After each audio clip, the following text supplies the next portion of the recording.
An elderly mother fooled by her dead son's face. 67% of your coworkers scanned without knowing. The hospital hallway where your identity disappears. Here's what happened.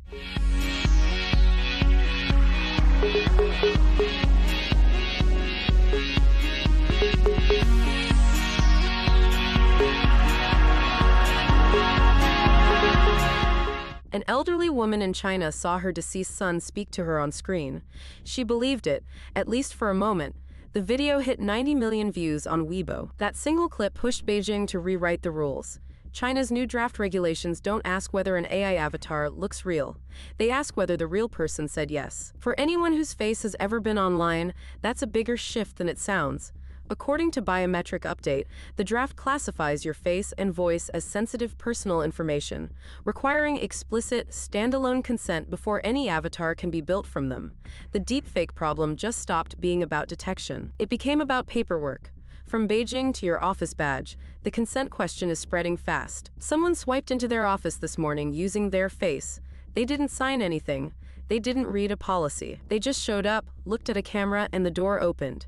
2/3 of U.S. employers now collect biometric data from workers, but fewer than 1 in 4 employees knows it's happening. That's not adoption. That's a lawsuit waiting for a plaintiff. According to McNeese Wallace and Nurek, Illinois law fines companies up to $5,000 per violation. One case already settled for $650 million. No hack, no breach, just missing consent forms and a 9-figure check. Consent matters at the door. It matters even more in the hospital bed. A nurse checks your wristband at 8 a.m. For the next 8 hours, nobody checks again. Radiology, pharmacy, surgical prep. Every team assumes you're still you. That assumption is where medical identity errors hide. The industry is racing to fix it. Healthcare biometrics is projected to grow from $9 billion to $42 billion by 2030. For patients, it means fewer wrong charts, wrong meds, wrong rooms. According to Biometric update, facial recognition confidence can drop 30 to 40% at just a 30-degree head turn, barely a glance.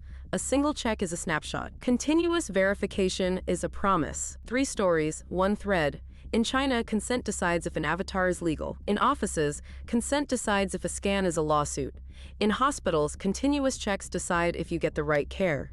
Identity isn't a moment anymore. It's a chain. Links to every story in today's podcast deep dives are in the description. See you tomorrow.